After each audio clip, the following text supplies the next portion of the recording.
गांव में एक साहूकार रहता था। उसके 7 पुत्र और एक पुत्री थी। एक बार कार्तिक मास की कृष्ण पक्ष की चतुर्थी यानी करवा चौथ के दिन साहूकार की पत्नी सहित 7 बहुएं और उसकी बेटी ने करवा चौथ का व्रत रखा। फिर जब शाम हुई तो साहूकार के बेटे खाना खाने बैठे तो उन्होंने अपनी बहन से कहा, बहन, अब शाम हो गई है, आओ खाना खा लो। तब उसकी बहन ने कहा, नहीं भैया, आज मेरा करवा चौथ का व्रत है और अभी चांद भी नहीं निकला है। चांद निकलने पर उसे अर्घ देकर ही आज मैं भोजन करूंगी। यह सुन 7 भाई मायूस हो गए, क्योंकि वे सभी अपनी बहन से बहुत प्रेम करते थे और बहन को भूख से व्याकुल नहीं देख पा रहे थे। फिर सभी भाई गांव के पास वाली पहाड़ी पर गए और वहां उन लोगों ने एक दीपक जलाकर रख दिया और फिर सभी घर आकर बहन से बोले, देखो बहन, चांद निकल आया है, अब अर्घ देकर तुम खाना खा सकती हो। भाइयों की बात सुनकर साहूकार की बेटी ने अपनी भाभियों को बुलाया और उनसे कहा, देखो भाभी, चांद निकल आया है, आओ हम सभी अर्घ देकर भोजन कर लें। किंतु वे अपने पतियों की करतूत जानती थीं। उन्होंने कहा, बाई जी, अभी चंद्रमा नहीं निकला है, तुम्हारे भाई चालाकी करते हुए अग्नि का प्रकाश छलनी से दिखा रहे हैं। किंतु बहन ने भाभियों की बात पर ध्यान नहीं दिया और भाइयों द्वारा दिखाए प्रकाश को ही अर्घ देकर भोजन करने बैठ गई। किंतु जैसे ही पहला कौर खाया, उसे छींक आ गई। फिर उसने मन में सोचा कि शायद दिन भर भूखी थी, इसी कारण शायद छींक आ गई। परंतु छींक शांत होने पर जब उसने फिर खाना शुरू किया तो उसमें बाल निकल आया और फिर थोड़ी देर बाद उसके ससुराल से समाचार आया कि उसका पति बीमार हो गया है और उसे जल्द से जल्द आने को कहा है। उधर जब उसकी माँ को यह बात पता चली, अपनी बेटी को विदा करने के लिए साड़ी निकालने लगी तो उसमें भी अपशकुन होने लगा। जब भी वो साड़ी निकालने के लिए बक्से में हाथ डालती, उसे या तो काली या फिर सफेद साड़ी ही मिलती। काफी देर तक यही सिलसिला चलता रहा। फिर साहूकार की बेटी माँ से बोली, माँ, यह सब रहने दो, मेरे पास समय नहीं है, मैं ऐसे ही जा रही हूँ। फिर वह अपने ससुराल के लिए चल पड़ी। तब उसकी माँ ने कहा, बेटी, रास्ते में जो कोई भी मिले उसे प्रणाम करती जाना। बेटी बोली, ठीक है माँ, और वह अपने ससुराल चल दी। रास्ते में उसे जो भी मिलता वो उसे प्रणाम करती और आगे बढ़ जाती। और फिर जब वह ससुराल पहुंची तो उसे दरवाजे पर उसकी छोटी ननद मिली।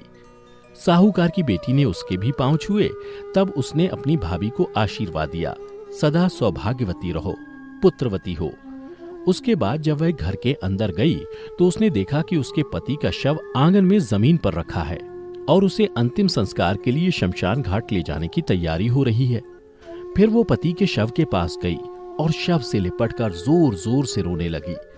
उसके बाद जैसे ही लोग उसके पति को ले जाने लगे तो वो चिल्लाते हुए बोली, मैं अपने पति को नहीं ले जाने दूंगी, और जिद करने लगी। किंतु गांव वाले जब नहीं माने तो साहूकार की बेटी उन लोगों से बोली, मैं भी इनके साथ शमशान चलूंगी, और फिर साथ साथ शमशान चली गई। शमशान घाट पहुंचने पर जब उसके पति के अंतिम संस्कार का समय आया और उसे चिता पर लिटाया जाने लगा तो वो बोली, मैं अपने पति को जलाने नहीं दूंगी। यह सुनकर शमशान घाट में मौजूद लोगों ने उसे काफी समझाया, लेकिन वो अपनी जिद पर अड़ी रही। तब गांव वाले आपस में बातें करने लगे कि ये कैसी महिला है जो पहले तो अपने पति को निगल गई और अब उसे मुक्ति भी नहीं मिलने दे रही। इन बातों का भी साहूकार की बेटी पर कोई प्रभाव नहीं पड़ा और वो अपने पति के शव को लेकर वहीं बैठी रही। तब गांव वालों ने निर्णय किया कि इसे यहीं छोड़ दिया जाए और इसके रहने के लिए एक छोटी सी झोपड़ी बनवा दी जाए। फिर गांव वाले अपने अपने घर वापस लौट आए। उधर साहूकार की बेटी अपने पति के शव को लेकर वहीं रहने लगी और पति को जीवित करने के लिए हर चौथा का व्रत करने लगी। चौथ के दिन वो पूरे दिन व्रत रखती और फिर शाम को चंद्रमा को अर्घ देती और ज्योति जलाती और चौथ माता से प्रार्थना करती कि वह उसके पति का जीवन लौटा दे। इसी तरह कई चौथ आए। उसने हर चौथ के दिन व्रत रखा और फिर चांद को अर्घ दिया। और अंत में जब कार्तिक महीने का चौथ यानी करवा चौथ आया तो उसने अपनी ननद से कहा, बाईसा, कल जब तुम यहाँ आओगी तो मेरे लिए 16 श्रृंगार और सुहाग का भी सभी सामान लेती आना। उधर ननद जब घर पहुंची और उसने ये बात अपनी माँ को बताई तो उसने पहले तो सोचा कि उसकी बहू पागल हो गई है। फिर उसने अपनी बेटी से कहा, तुम्हारी भाभी ने जो कुछ मंगवाया है उसे कल दे आना। फिर साहूकार की बेटी ने अगले दिन करवा चौथ का व्रत रखा और खुद 16 श्रृंगार और सुहाग के सभी सामान पहनकर सज संवर गई और शाम को चांद निकलने पर अर्घ दिया। चौथ माता की ज्योत करे और चौथ माता प्रकट हुई और बोली, करवो करवोले, भाइयों की प्यारी करवोले, दिन में चांद उगाने वाली करवोले। यह सुन उसने उनके पैर पकड़ लिए और बोली, माता मेरा सुहाग वापस करो। यह सुन देवी ने कहा, बहनों की प्यारी, तुझे सुहाग से क्या लेना देना, तुझे सुहाग से ज्यादा भोजन प्यारा है। यह सुनकर साहूकार की बेटी बोली, माता मुझसे भूल हो गई, मुझे क्षमा कर दो। तब माता ने कहा, बेटी मेरा पांव छोड़ दो, अब मेरे जाने का समय हो गया है। यह सुन साहूकार की बेटी बोली, नहीं माता, जब तक आप मुझे मेरा सुहाग वापस नहीं करेंगी तब तक मैं आपका पांव छोड़ने वाली नहीं हूं। इसके बाद माता के बार बार कहने पर भी जब उसने उनके पांव नहीं छोड़े तब चौथ देवी बोली, बेटी क्या तुम अपने सुहाग का सारा सामान मुझे दे सकती हो? तो साहूकार की बेटी ने कहा, माता मैं सुहाग का सामान क्या, मैं तो अपने पति के लिए अपनी जान भी दे सकती हूँ। उसके बाद उसने सुहाग के सारे सामान माता को दे दिए। फिर माता ने अपनी आंखों से काजल निकाला, नाखूनों से मेहंदी निकाली, मांग से सिंदूर निकाला और फिर उन्होंने अपनी अंगुली उसके पति के मुंह में दे दी। थोड़ी देर बाद उसका पति जीवित हो गया। यह देख साहूकार की बेटी खुशी से झूम उठी और उसने माता को साष्टांग प्रणाम किया। फिर चौथ माता जाते जाते उसकी झोपड़ी को महल में बदल दिया।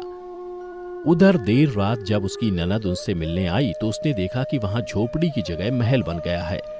यह देख उसे बड़ा ही आश्चर्य हुआ। फिर वह डरती डरती उस महल के अंदर गई जहां उसने देखा कि उसका भाई जीवित हो गया है। फिर साहूकार की बेटी की नजर जब अपनी ननद पर पड़ी तो वह दौड़कर उसके पास आई और बोली, देखो भाई साहब, आपके भाई जीवित हो गए। देखो देखो भाई साहब, आपके भाई जीवित हो गए हैं। फिर दोनों गले मिले और रोने लगे।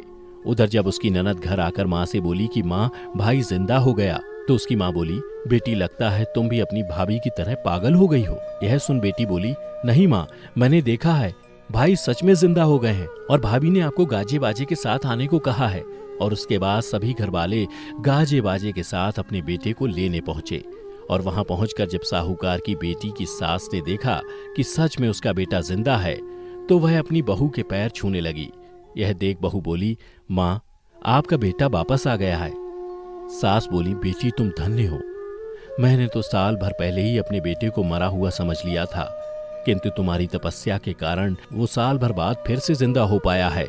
तो करवा चौथ की कथा दोस्तों आज यहीं समाप्त होती है, किंतु गेहूं की 13 दाने दाएं हाथ में लेकर ही यह कथा सुने और कथा सुनने के बाद अपने सासू जी के चरण स्पर्श करें और करवा उन्हें दे दें।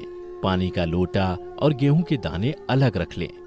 रात्रि में चंद्रोदय होने पर पानी में गेहूं के दाने डालकर उसे अर्घ दें, फिर भोजन करें। तो दर्शकों, उम्मीद करता हूं कि आपको हमारी ये कथा पसंद आई होगी। अगर पसंद आई हो तो इसे ज्यादा से ज्यादा लाइक और शेयर करें। साथ ही अगर आप हमारे चैनल पर नए हैं तो ऐसी ही कथाओं के लिए हमारे चैनल को अभी सब्सक्राइब कर लें।